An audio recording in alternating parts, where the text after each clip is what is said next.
Welcome, CityState 2 fans, to CityState 2 with Omnius Prime. CityState 2, a fun, simple yet complex city building game. Episode 1, Plan and Measure for Success. I found that in city building games, one of the most important things to do is try to come up with a good building plan. And whether it's City Skylines or Cities XXL or New City or Sim City, I've always liked grids and stuff.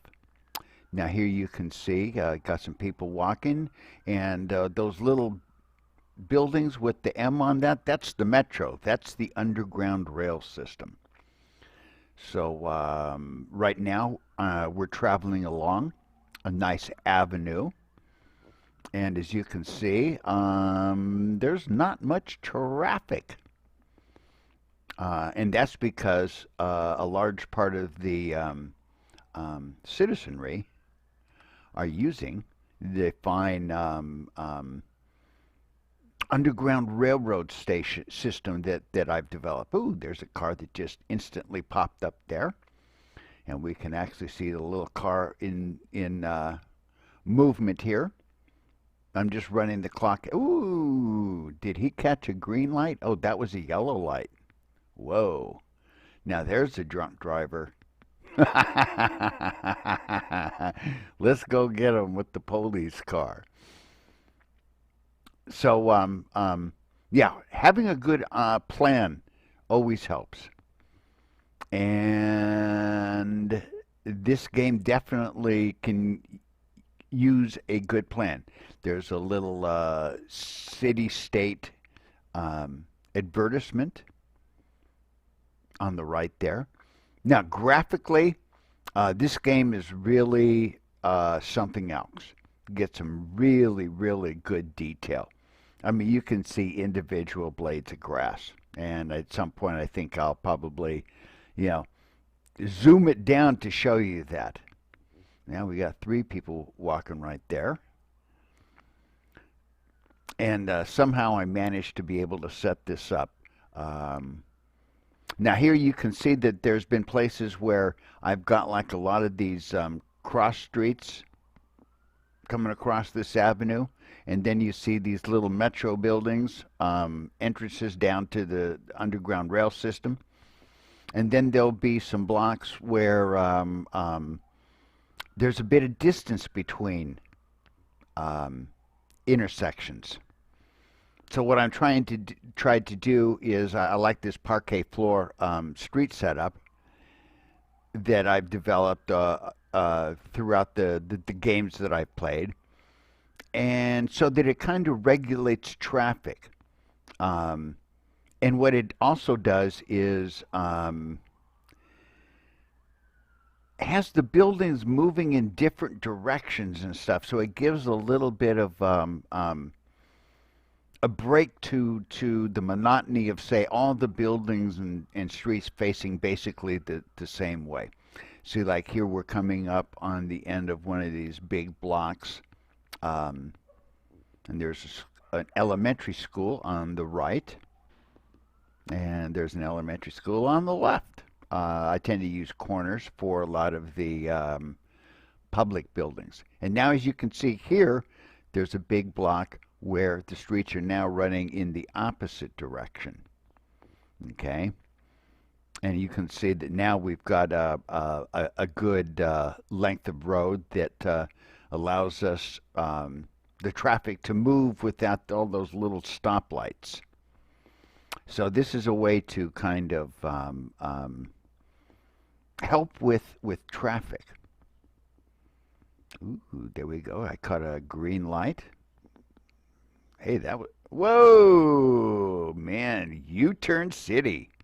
Wow. That was a that was a slick traffic maneuver.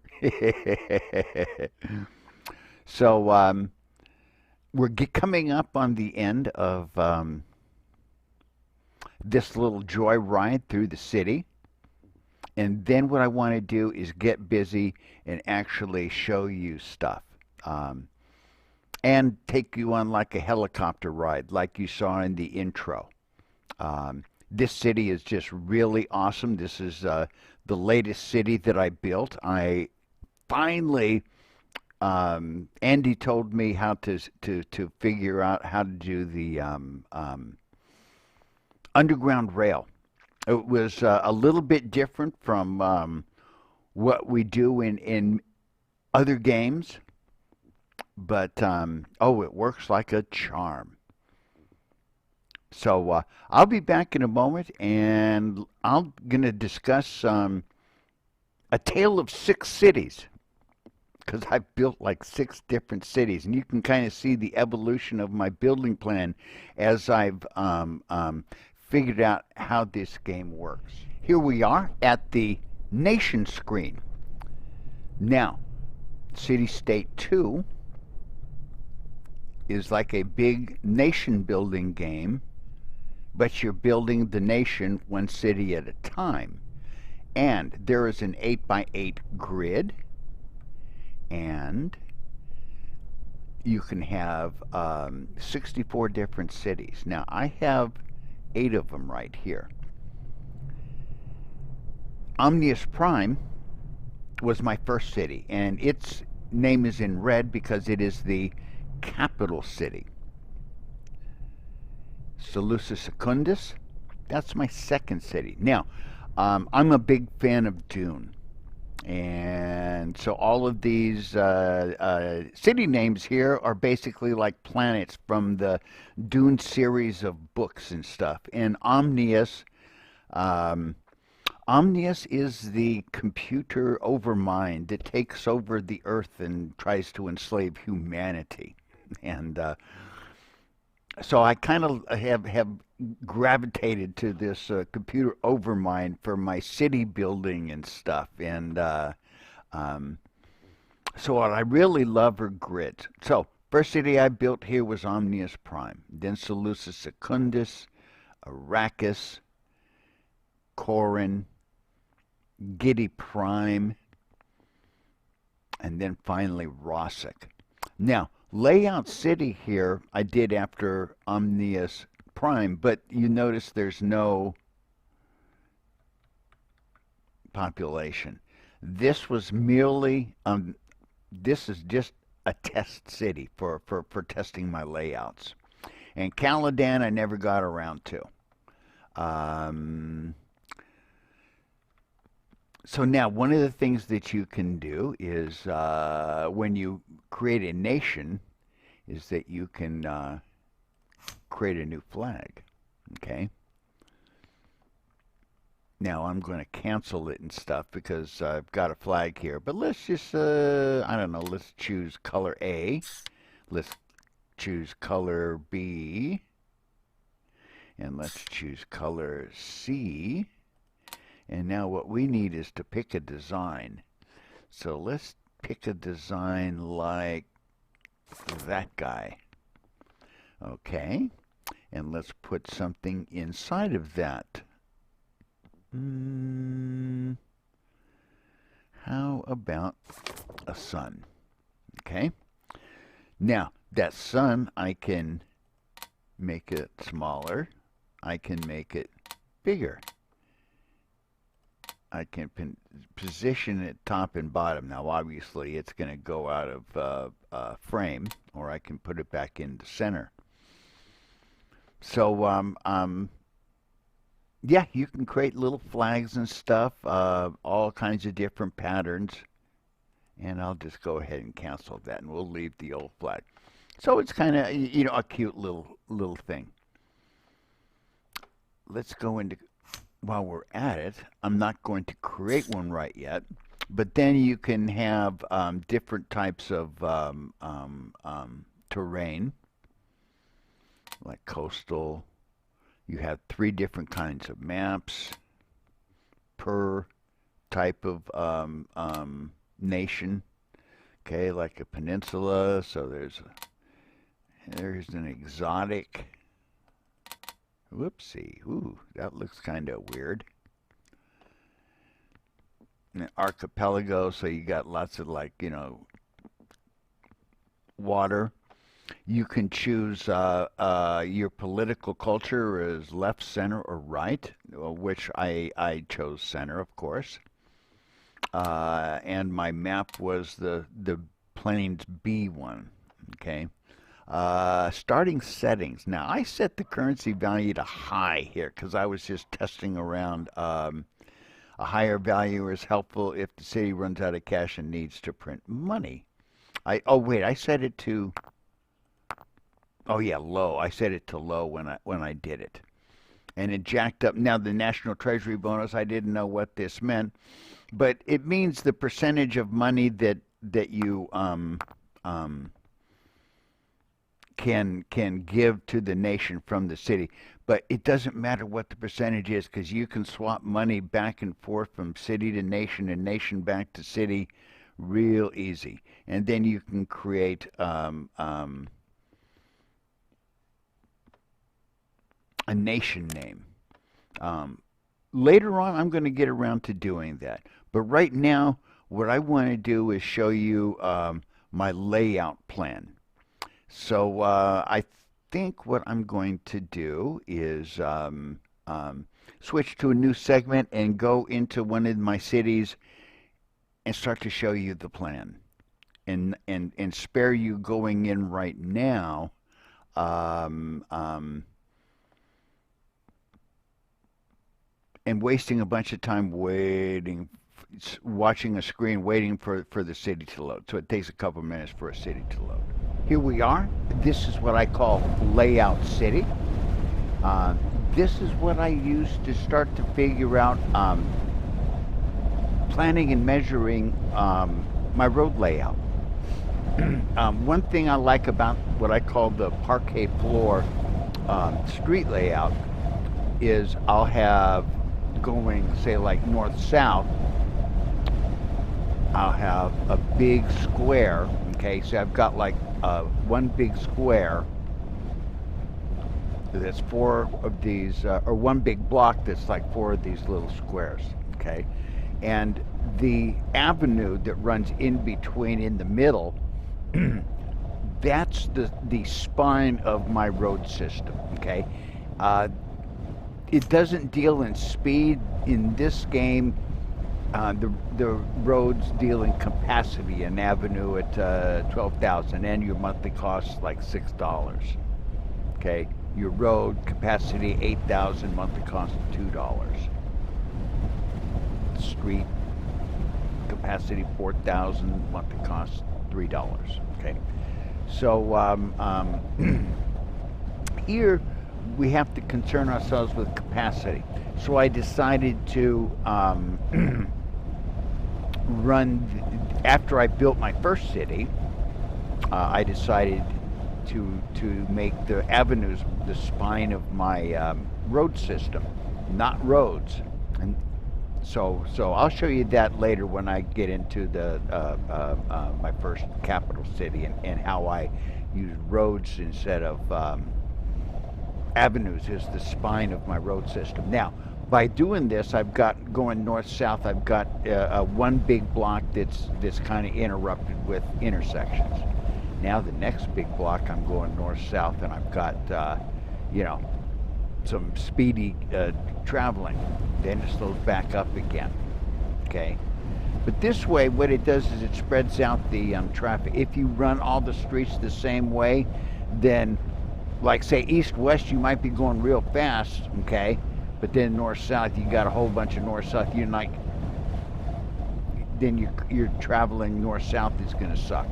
So by doing this parquet floor, you're spreading out traffic, and the traffic stops and stuff. Now, one thing that I like to do is zoning on one side of the street. So what I do is I take and zone. If I come over here, there's my high density residential. I only do high density. And I come over here and, whoopsie, where's my cost at? Say 288, okay? So I can go ahead and put 6 of these high density lots in here.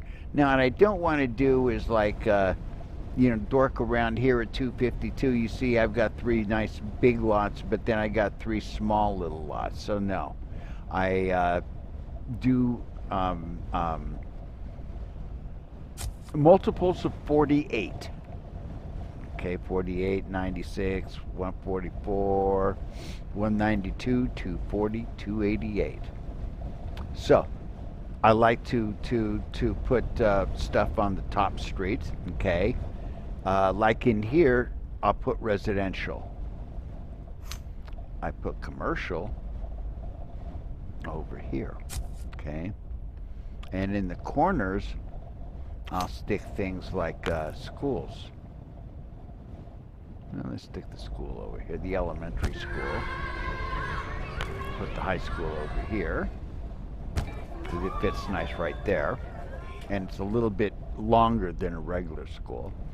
And public buildings have an upgrade or 2 or 3, and then number of people, workers here for school, teachers. Okay. Now this one has, now notice how this one jumps around like a Mexican jumping bean. I wish that the thing would just stay nice and stable so that it would be quicker to click through.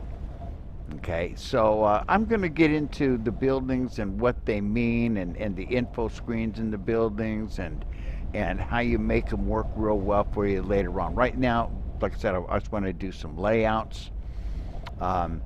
Over here, what I do is I use roads, okay, for my residential. I use streets, although I use the wooded streets for my industrial. So I can, put my industrial in here. And I also use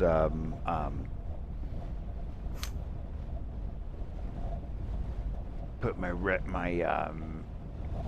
commercial in here. Let's just go like that for right now. Okay. And like I said, I usually like to use corners for parks and buildings and stuff like that. Now, let's talk about buses. Oops, I got some little bus stations here already. Let's go find a place where I don't have any bus stations placed. Right here. Well, not quite right here, but close enough. So what I like to do is place it on the side of a street that I'm going to be placing buildings. Now, this time around, I left justify, and so I'll be putting it on the top of buildings on the top of this row. See, I would be going like right here. So left justify and then top and stuff. So what I'll do is I'll take and I'll place my bus stations, let's go like here, on every street corner. Okay? So basically, the secret to getting buses to work somewhat for you. Now, the buses just aren't great. They don't seem to attract a lot of people. And what I'll do is place them on the corners, right here. So that one's got it. Whoops. Well, I already did that one from previous. But if I did that, then I would put another one right here. The road must be flat. There you go. And so something like this, I guess. Whoops. I got some stuff down here. But not only do you want to place them in your residential areas, you want to place them in your business areas, because people got to go somewhere, and normally they're going to go to work or they're going to go to shop or something. Okay, so that takes care of buses. That's a real good layout for buses, because what each bus stop is doing is servicing one row. Now, even though you see that big circle, that's kind of like the range of the bus stop. Okay, so it goes up about halfway up the street or so, and that's why I like to place them on each street. Now let's take a look at the trains. Now trains, at first I started out putting let's see, right here. I started out putting them on each corner, and just didn't really quite cut it for me. So then I decided, okay, what if I put them? Do I have one that's fully laid out here? Nope, not quite. Okay, let's place a bus station right here. Okay, let's see what we got here. Now, train stations require flat ground. Yep, so it's not flat ground. So if I look here, I can see that there's a curved road there that's not at the right height. So what I would need to do is take the terrain tool here, and let's go ahead and get rid of some track here. Like that. And now what I need to do is come down here, and you can kind of see that that's sticking up right there. Okay. Now I can make terrain go down, I can make it go up. Okay, I can build it up like that. Or I can use this level brush and say, okay, let's make that nice and level. Let's bring the rail track back. And let's see if I can't place that building now. Okay, it's still saying something about being flat.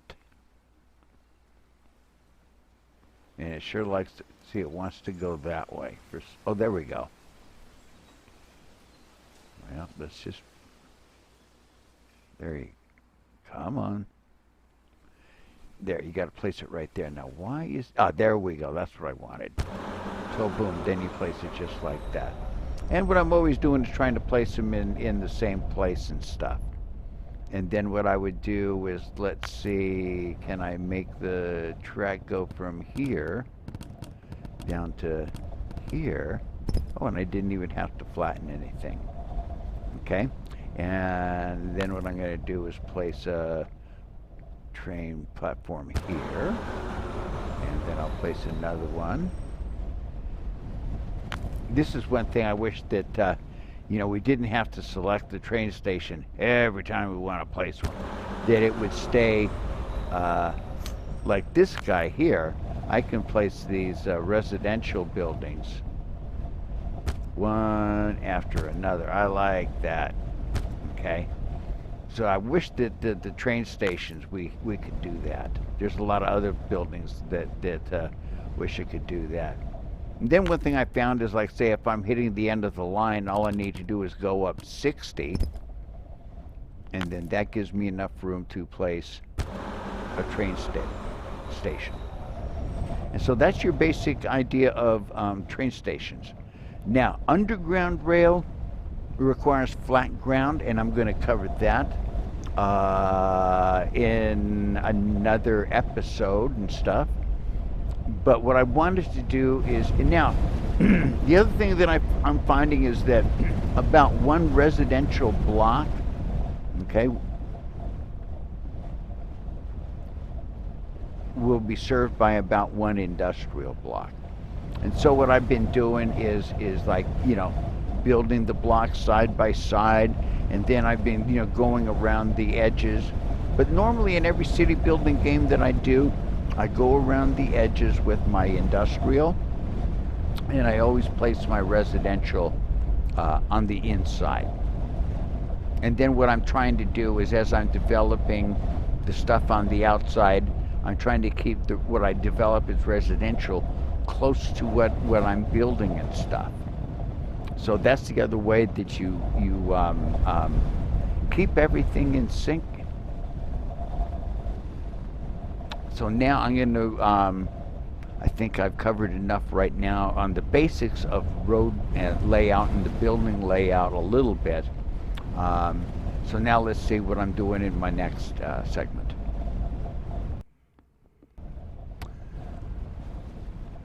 What I want to talk about now, right now, whoops, I'm water shortages. Okay, here I am. I haven't even hardly got the clock running, and I got to start working on water shortages. Okay. So here's the water pumps. I got 4 out of 4 in use. 4 out of 4. Okay. Well, just to get the problem solved, I'm just going to stick one right up here. And then just... now, a lot of these buildings can have like from 1 of 4, 2, 3, 4 of 4, okay?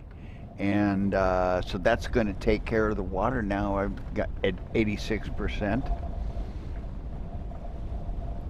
And there's a nuclear power plant, but at least I should have enough. Now, where was I at? Oh yeah, let's get back here. I wanted to get back to the government buildings before I was so rudely interrupted by the water thing. Okay, what I want to talk to you about is this building here. It's called the Government HQ. And here's a university. And then you have the Capitol. Crowded schools, yada, yada, yada. And as you can see, I have 2,700 students, a capacity of 1,800. I've been running a lot of clock in this city, and I last stopped building around 871,000. I'm right now at 964,000. Okay, my unemployment rate is like 12%. So here you have these things called fictitious jobs. There's 5,000 of them. So what I'm going to do is I'm going to jack it up and whoops. Let me just go ahead and just get the clock running again. And you'll notice that's going to cost me like $10,300. Got 5,000 more right there, so there's 10,000. So it cost 10,000 for the 5,000 fictitious jobs. There was 300 for the cost anyway. But what this does, the HQ power outage is great. Now let's see. Let's find the power plant. Okay. I just happen to have a fusion power plant. Hey, how about that? I'm 7 out of 8, so I only have to crank it up to 8 out of 8. Man. But then again, you know, I've added almost, you know, over 100,000 since I really last. What I have to do is build a whole bunch of industry and commercial and stuff. So what I wanted to talk about was right here. Okay, special buildings, government headquarters, in the top left right here. Okay, I'm now at stage 5 out of 5.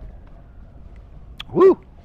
It took a lot of time to find out what the requirements were for stage 5 out of 5. Now it kept showing me 100,000 national population, education level greater than 80, which was kind of like the requirement for like level 1.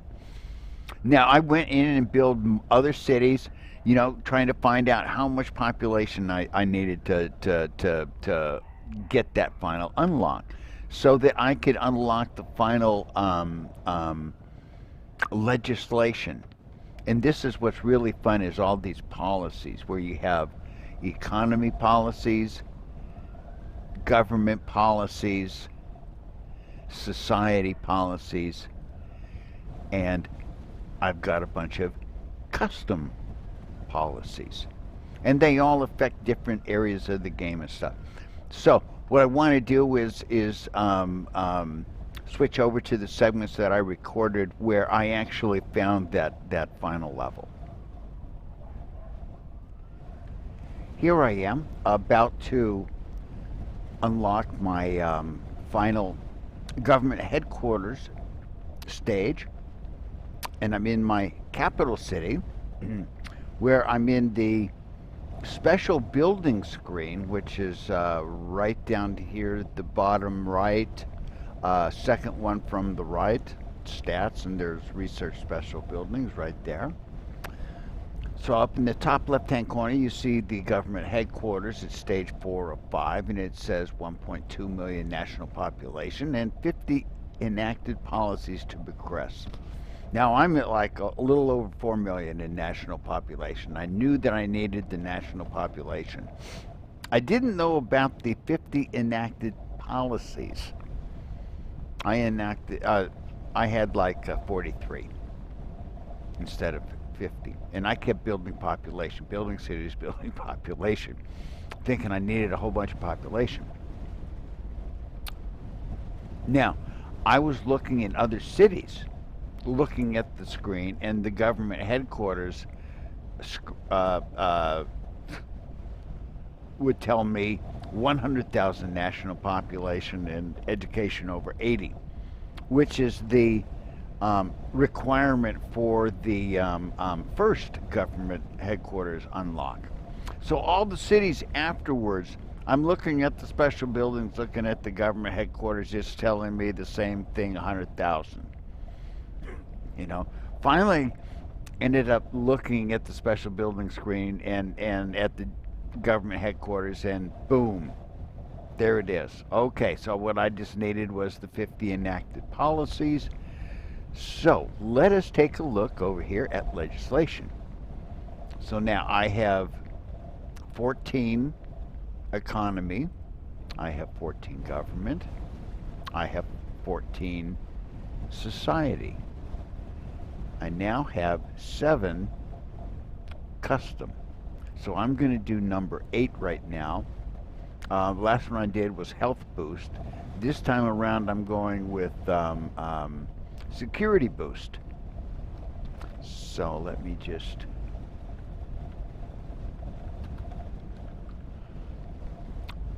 type that in. I'm going to go up 1%. Okay. So now what I'm going to do is like pay for it by taking down a few of these other areas that I've built up in the past. Birth rate. Here we're doing the religiousness. We can do more. What will that do? Nothing. So I could put some money into it. -3. I'm going to go ahead and do that, and let's see if that will give it to me. Now, every time that you pass a law, it's going to take -10 stability, which is this stability right over here. Okay. Right now it's at 97. So I'm going to go ahead and enact it. Okay, maybe it's not going to let me enact it. So let's lose a little more religiousness. And now it lets me enact it. Okay, so I should now have 50 enacted policies. Let's go ahead and run some clock. Ooh, bingo time. Here it is. Government upgrade to keep going is so. Now I can go ahead and do a government upgrade, and one thing I forgot to do was find my government HQ building. There it is, right here. So what we're going to do is, oh, it's government HQ, says 5 out of 5. Okay. So, looks like, now stage 4 out of 5. Okay. Okay, let's see. Because what I'm looking for, I've got 90 points of civil rights right there. And 50 enacted policies. So what's going on here? Health boost and security boost. Let's give that a little run. And now let's see if that doesn't. Stage 4 out of 5.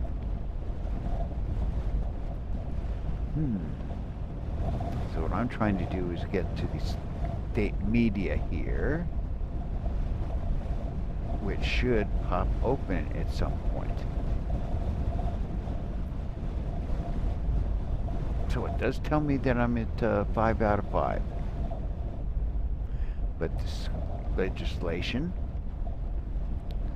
so I've got 1, 2, 3, 4, 5, 6, 7, 8. So that should give me 50 legislation.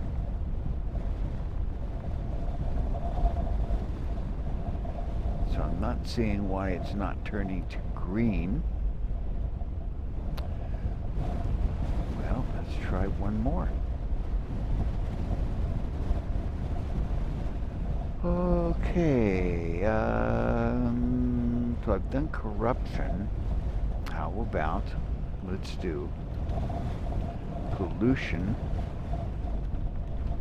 reduction. Let's see if that doesn't do it. So we'll knock it down 1%. And we'll pay for it with hits to some of these other policies.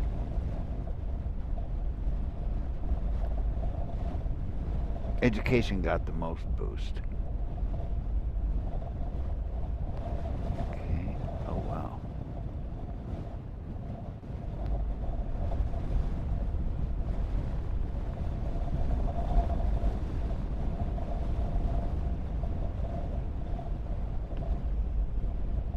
Okay, let's just see if this works now. So pollution reduction. I ended up going ahead and leaving the program and then coming back so I could take a look at this a little better. And so I found now in the special building screen, the government headquarters now shows stage 5 of 5. Now it's showing what I was seeing in the other cities all along the 100,000 national population education level greater than 80. So that means that I finally have gotten the final government unlock. Okay, so now I get to come over here and I can come over to the government. Let's go to the state-owned media. Whoops, I better double check to see what did I want? I want state-owned media's policy enacted, at least 90 points of, oh man, and I'm just short on the, I'm just short on the civil. There we go. There we go. Now it's at 91. Whew, had me a little worried there. So, let's go ahead and do the state-owned media.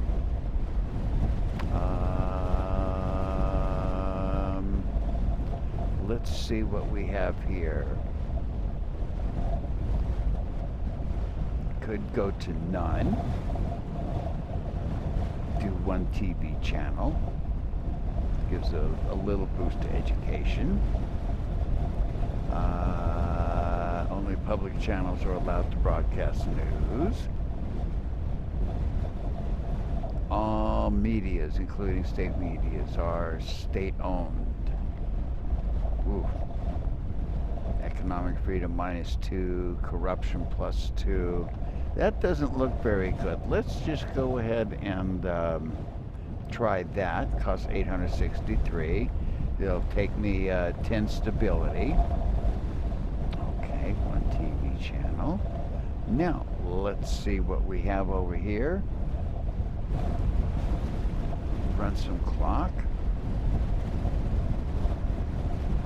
Okay, I've got the 90 points of civil rights. State-owned media's policy enacted. Okay. And I have done that.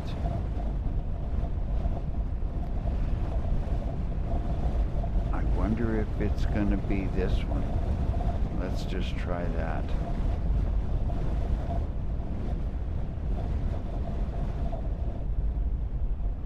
Bingo. $287.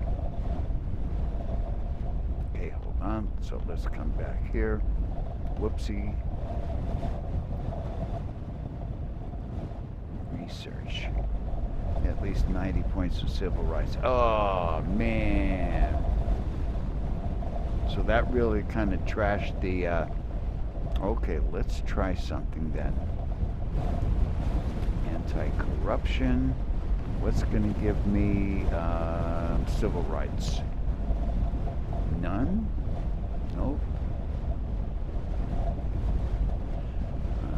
Nope, that's not going to do anything. Vehicle emissions probably not going to do anything.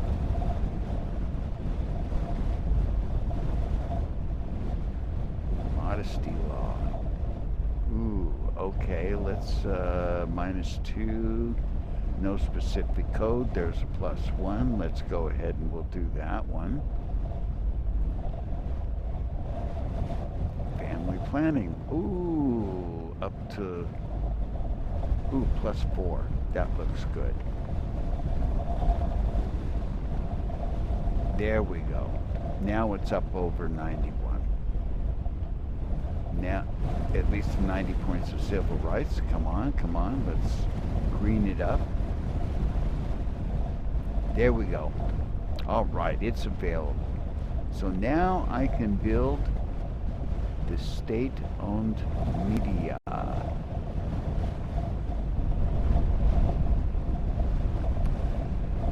Been waiting for this. Ooh, a new protest is happening. Okay. Let's see, where am I going to put this puppy? State-owned media. Well, I can stick it out in the middle of nowhere for right now because it doesn't matter. And let's just go ahead and take a look at this. 35 employees. Okay, now, here, a new protest is happening. I don't worry about protests, so I'm just going to say do not intervene.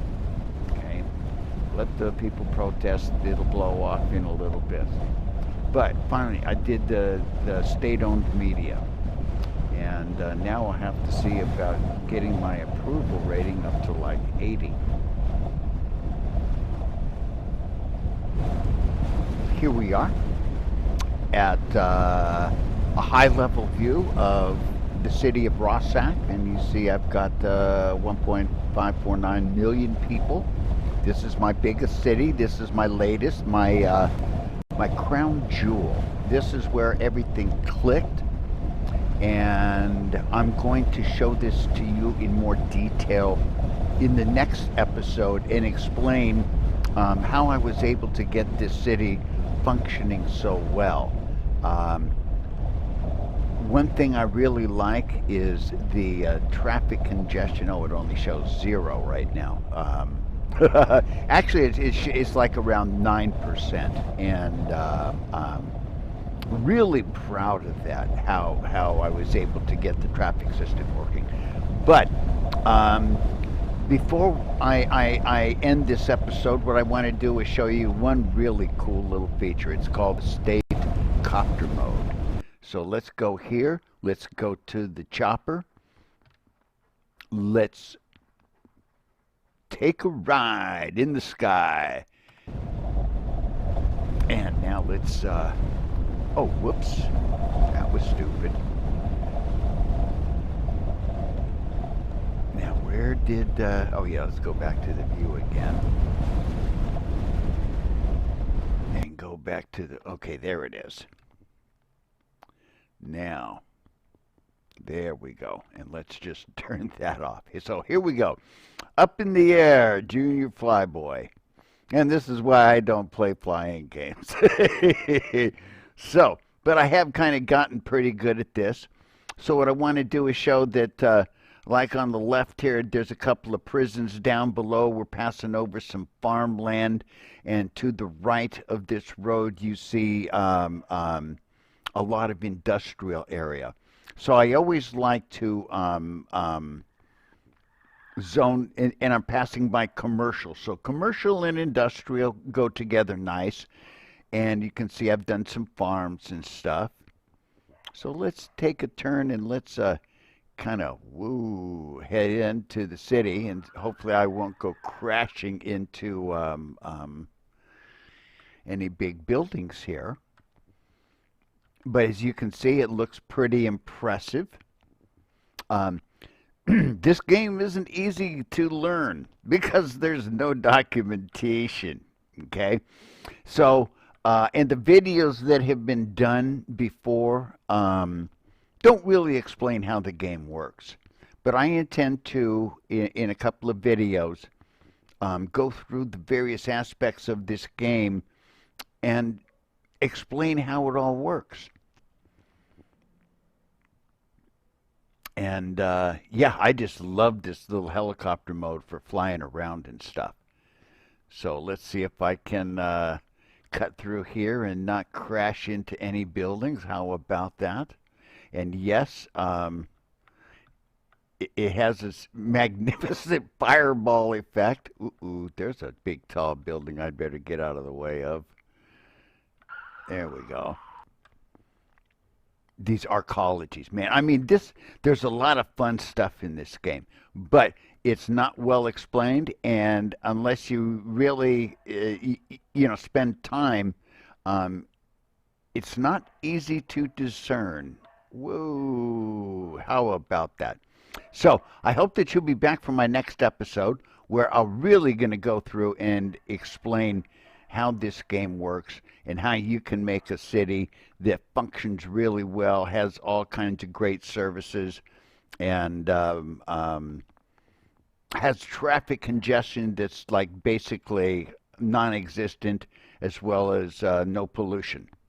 I thank you for watching, and I hope that you'll be back for my next episode. And whoa, I think I just saw an airplane taking off. There it is.